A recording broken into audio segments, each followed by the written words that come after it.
Welcome back to TFacts, where we bring you the most intriguing news stories making waves today. First up, we're shining a spotlight on Survivor star Eva Erickson, who recently made headlines for standing up against Robert F. Kennedy Jr.'s controversial comments about autism. As the first openly autistic contestant on the show, Eva took to social media to share her own experiences and challenge the misconceptions. Next, we revisit the haunting memory of the Oklahoma City bombing, which occurred 30 years ago. We'll explore how the young survivors of this tragic event remember that fateful day and how they've coped with their experiences over the years. And finally, we're bringing you the latest from Survivor 48.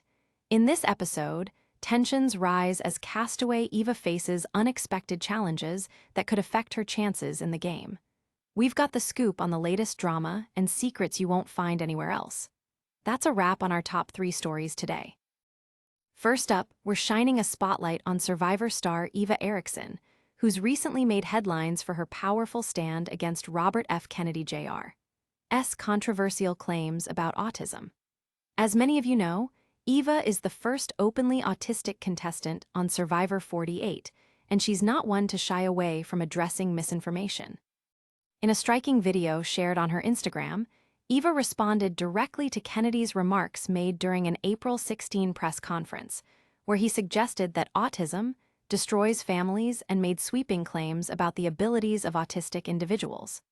This sparked outrage, especially during Autism Acceptance Month, as his comments perpetuate harmful stereotypes. Eva, who is only 24 years old, introduced herself with a clear message. "I'm Eva from Survivor 48. Let me show you how wrong RFK is about what someone with autism can achieve in their life." With this statement, she set the stage for a compelling argument promoting the capabilities and strengths of autistic individuals. In her heartfelt video, Eva included audio clips of Kennedy's press conference, where he suggested that there are autistic children who will never hold a job, they'll never play baseball, they'll never write a poem, they'll never go out on a date. These comments not only paint a bleak picture, but also undermine the potential of so many in the autistic community. To drive her point home, Eva shared personal photos of her own accomplishments, showing herself at graduation and participating in competitive hockey. "RFK Jr. can kick rocks," she declared, confidently asserting, "People with autism are stronger than he believes, and I'm proud to represent this community." As an engineering PhD candidate at Brown University, Eva's story stands as a testament to the fact that autism is not a limitation, but rather a different way of experiencing the world. Her message resonates deeply, especially as she recalls being told by doctors that she would never live independently. In the video, she bravely discusses her own challenges, including dealing with episodes of overstimulation and the importance of seeking help. Eva's unwavering strength and determination to advocate for herself and others in the autism community is truly inspirational. In the wake of Kennedy's comments, Eva's powerful voice serves not just to counter misinformation, but to uplift those who may feel marginalized. "Everyone who has autism should not be ashamed to ask for help," she emphasized, reinforcing the idea that seeking support is a sign of strength. As we celebrate individuals like Eva, it's crucial to continue this conversation and challenge misconceptions about autism. Let's strive for a society that recognizes the diverse capabilities of all its members.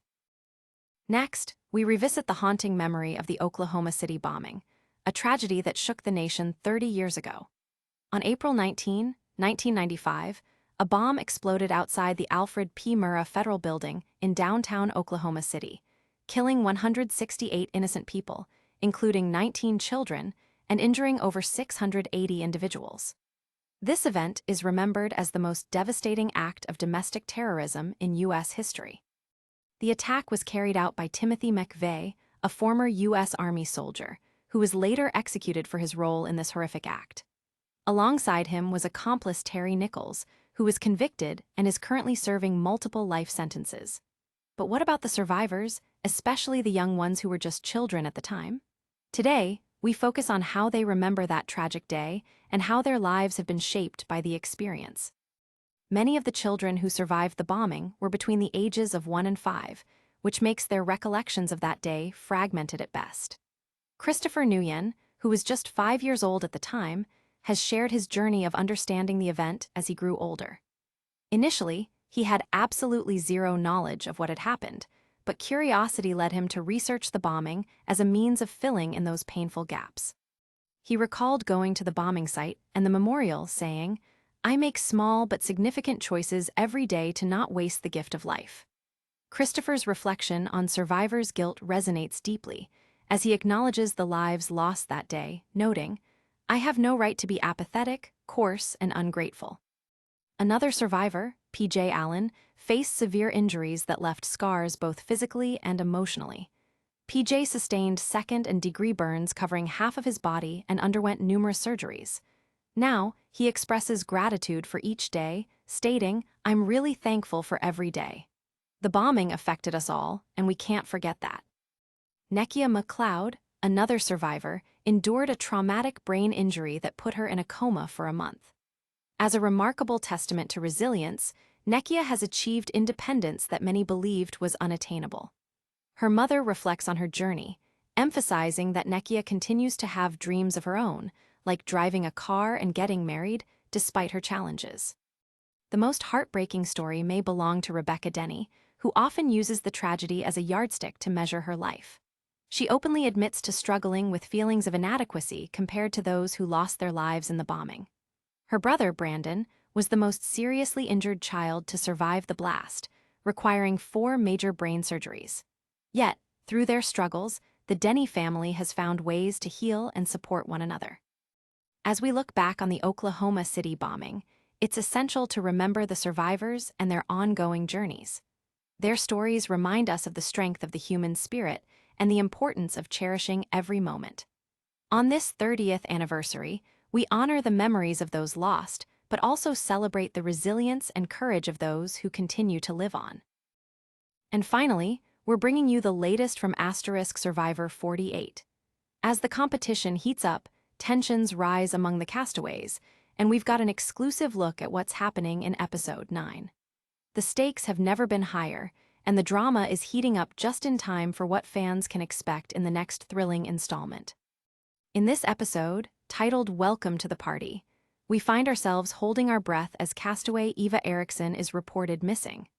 That's right, Eva, who recently made headlines for her powerful stand against misinformation about autism, is caught in a whirlwind of drama, and things are about to get intense.